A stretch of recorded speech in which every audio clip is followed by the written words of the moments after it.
Hello everyone, welcome back to my channel मैगज़ोन।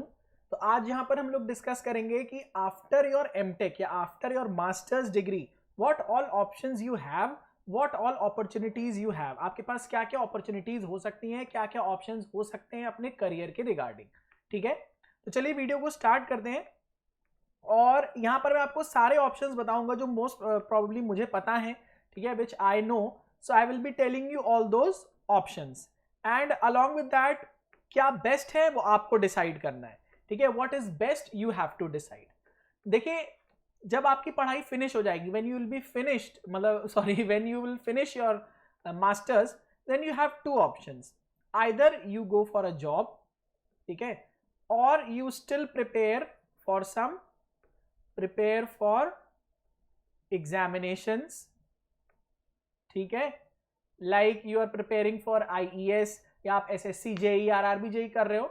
ठीक है, अब जो जॉब है this can be further of two types. एक तो हो गई कोर सेक्टर की जॉब, एक हो गई आपकी non core sector job. Alright, देखिए when you are in a job, ठीक है, तो जॉब में यहां पर कम से कम आपके पास ये सिक्योरिटी रहती है कि भाई पैसा आता रहेगा आपके पास, भले ही आपके पास टाइम थोड़ा कम होगा, relatively you will have lesser time, but एक हमारे पास फाइनेंशियल सिक्योरिटी रहती है कि चलो मेरे पास जॉब है, मैं कोई ऑनलाइन कोर्स ज्वाइन कर लेता हूं या मैं बुक्स मंगा लेता हूं, मैं पढ़ लेता हूं, मैं तैयारी कर लूंगा, भले ही यहां पर आपको टाइम कम मिलेगा। ठीक है, टाइम इज लेस, यहां पर आपको टाइम कम मिलेगा अपनी जॉब में। मान लीजिए 9 to 5 आप जॉब कर रहे हो, उसके बाद आते हो घर पे, तो इफेक्टिवली मान के चलें सिर्फ 4 से 5 घंटे ही मिल पाते हैं तैयारी के लिए उन लोगों को जिन लोग जॉब कर रहे हैं। So those are there in their job currently, they hardly get 4 to 5 hours for study.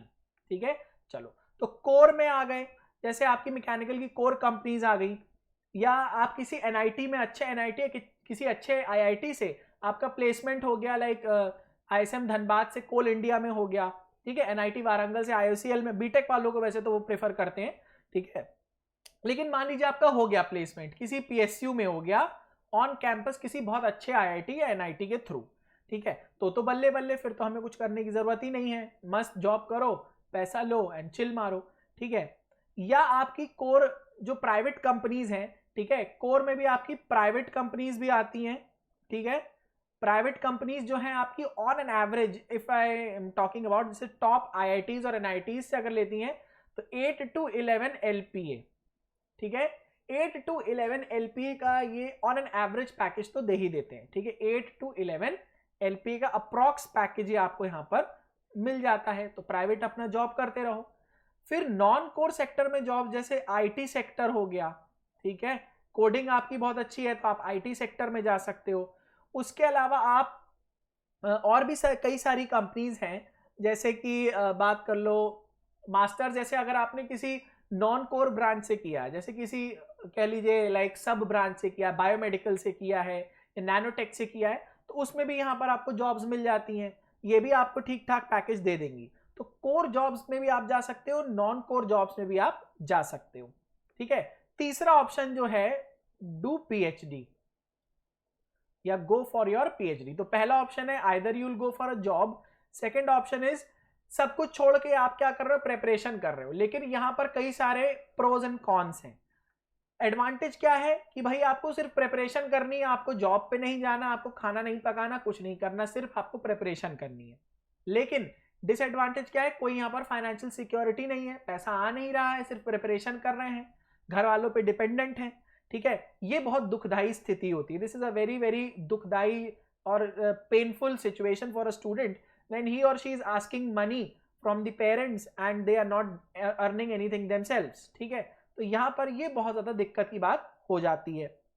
कुछ यहाँ पर एमटेक के बाद आपके दिमाग में ये भी रहता है, मैंने एमटेक भी कर लिया, अभी भी मेरा कुछ नहीं हो रहा है। ठीक है, तो ये भी एक बहुत पेनफुल है। तो प्रिपेयर फॉर एग्जामिनेशंस मैं तो रेकमेंड नॉर्मली नहीं करता। I do not recommend to prepare for examinations exclusively, मतलब सिर्फ एग्जामिनेशन की प्रिपरेशन कर रहे हैं, उसके पैरेलल में कुछ नहीं कर रहे हैं। ठीक है, अब जॉब में एक और होती है टीचिंग जॉब। ठीक है, एक और यहां पर आप जोड़ सकते हो टीचिंग जॉब। टीचिंग के लिए बहुत अच्छे अच्छे, बहुत नए नए प्लेटफॉर्म्स आ रहे हैं, जैसे अनअकैडमी आ रहा है। ठीक है, ठीक है, अनअकैडमी आ गया आपका। फिर आपका बायजूस आ गया, ठीक है, फिर आपका वेदांतु आ गया।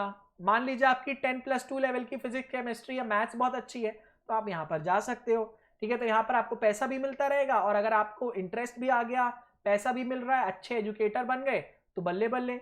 या तो आप क्या करो, किसी स्कूल में पढ़ा लो, ठीक है, लेकिन स्कूल में पढ़ाने के लिए आपके पास बीएड होना चाहिए, ठीक है। बीएड नहीं है तो स्कूल वाले नहीं लेंगे, दैट इज फॉर श्योर।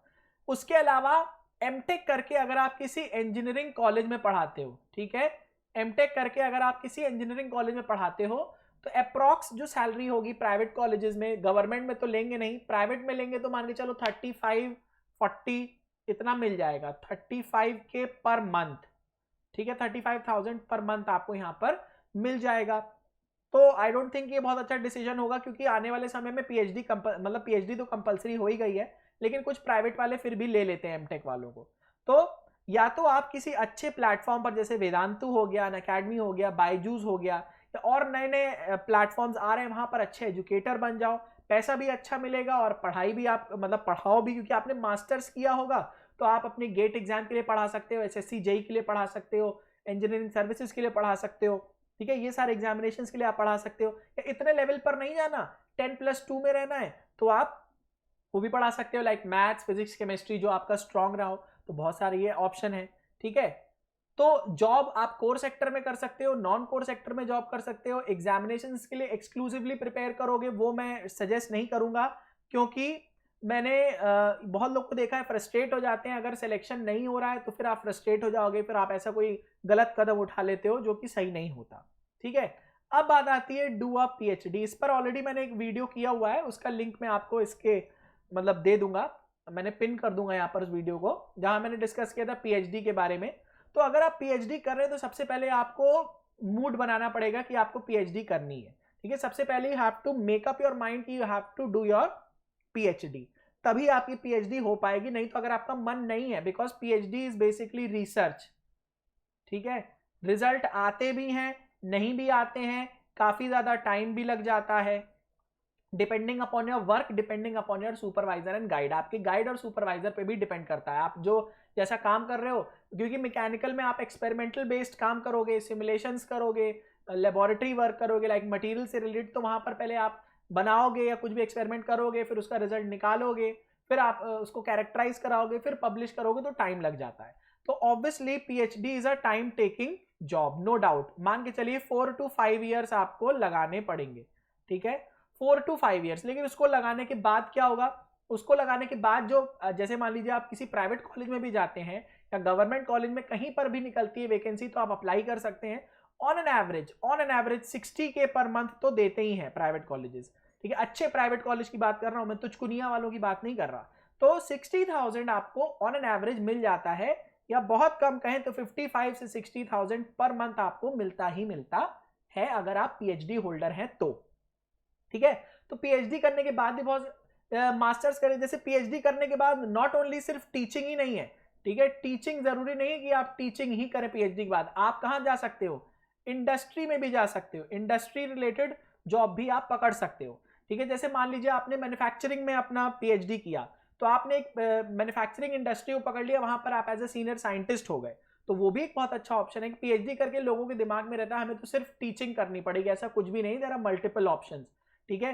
तो ये सारे ऑप्शंस थे आपके पास। उसके अलावा जैसे क्या होता है कि मास्टर्स डिग्री के बाद कुछ लोग एमबीए का भी मूड बना लेते हैं, कुछ लोग एमबीए का भी मूड बना लेते हैं, तो एमबीए भी कर सकते हो, ऑप्शन आपके पास कम नहीं है। लेकिन आपको यहां पर ये देखना पड़ेगा कि आपका इंटरेस्ट किस में, in what are you interested in, आपका किस में इंटरेस्ट है। अगर आपका इंटरेस्ट है हाँ मैं पढ़ सकता हूँ, मैं पीएचडी कर सकता हूँ, तो पीएचडी करो। अब आपको लगता है नहीं मुझे घर को सपोर्ट करना है, मेरे को जॉब ही करना है, तो आप जॉब करो। आपको लगता है मैं मेरी कोडिंग अच्छी है, मैं आईटी सेक्टर में जा सकता हूं, आप आईटी सेक्टर में जाओ। आपको लगता है नहीं मुझे कोर अपने सेक्टर में रहना है, मुझे मैकेनिकल से रिलेटेड ही जॉब करना है, तो उसके लिए ट्राई करो। ये आपके ऊपर डिपेंडेंट है कि आप क्या चीज प्रेफर करते हो, आप क्या लेना चाहते हो, आप अपने करियर में क्या चीज अडॉप्ट करना चाहते हो, ठीक है। आपको लगता है नहीं मैं एक बार और ट्राई करूंगा पीएसयू के लिए, तो आप सब चीज छोड़कर आपने तैयारी करी, एंड हो सकता है आपका पीएसयू में हो जाए, कहीं बहुत अच्छी जगह हो जाए, ठीक है। तो ये भी आपके पास एडवांटेज है। लेकिन अगर आप कंप्लीट ड्रॉप करके प्रिपरेशन करते हो तो वहाँ एक सबसे बड़ा डिसएडवांटेज ये रहता है कि आपके पास कोई फाइनेंशियल असिस्टेंस नहीं रहता, ठीक है। जैसे एमटेक में स्टाइपेंड मिल रहा है, वहाँ पर फाइनेंशियल असिस्टेंस है, लेकिन एमटेक के बाद, एमटेक कंप्लीट होने के बाद अगर आप किसी जॉब के लिए या सॉरी किसी एग्जामिनेशन के लिए प्रिपेयर कर रहे हो, then you don't have any financial assistance. तो वहाँ पर क्या होता है, आपके ऊपर एक बैरियर भी होता है, एक मेंटल प्रेशर होता है कि हमें निकालना ही है। तो हो सकता है इस मेंटल प्रेशर में आप बहुत अच्छा परफॉर्म कर लो, या हो सकता है आप परफॉर्म ना भी कर पाओ, क्योंकि ये तो गेट हो गया, engineering services, all these examinations are just like a casino, ये जुआ है एक तरीके के, ठीक है। तो वहां पर लक चला तो ठीक, नहीं चला तो कोई बात नहीं, लेकिन लक भी उन्हीं का काम करता है जिन्होंने हार्ड वर्क किया होता है। तो हार्ड वर्क तो आपको करना ही पड़ेगा, ठीक है। तो ये डिफरेंट डिफरेंट ऑप्शंस थे जो आप मास्टर्स डिग्री के बाद कर सकते हो। प्लेसमेंट अगर कॉलेज से हो गया देन वेल एंड गुड, नहीं हुआ तो आप क्या कर सकते हो, कुछ लोग क्या होते हैं दोबारा एमटेक कर लेते हैं। जैसे मान लो एक बार उन्होंने अच्छी ब्रांच नहीं मिल पाई एमटेक में, अगले साल क्या हुआ, कम गेट स्कोर पर मिल गया अच्छा एमटेक, तो वो एमटेक स्विच ओवर कर लेते हैं, ठीक है। ऐसा भी हो सकता है, दिस इज ऑल्सो पॉसिबल। तो वहां से भी करियर प्रोस्पेक्ट्स के अच्छे वो मिल जाते हैं। एक और है जैसे बिग कोचिंग्स, ठीक है, कोचिंग्स भी आपकी जो अच्छी जैसे लाइक रेजोनेंस हो गई, हमारे एनआईटी में रेजोनेंस आई थी, उन्होंने रिक्रूट किया था, गेट अकेडमी आई थी, तो बहुत अच्छी कोचिंग्स भी टीचर्स को रिक्रूट करती है who have at least MTech. MTech आपको होना पड़ेगा, ठीक है।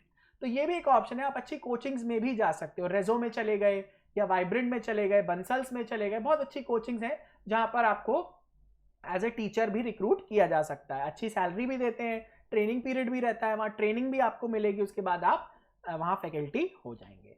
सो आई होप कि इस वीडियो से आपको थोड़ा बहुत इन्फॉर्मेशन अच्छी मिली होगी, and I am very much hopeful कि आप इस वीडियो को लाइक करेंगे, चैनल को सब्सक्राइब कर दीजिएगा और प्लीज़ हमारे चैनल को शेयर भी कर दीजिएगा। Thank you so much.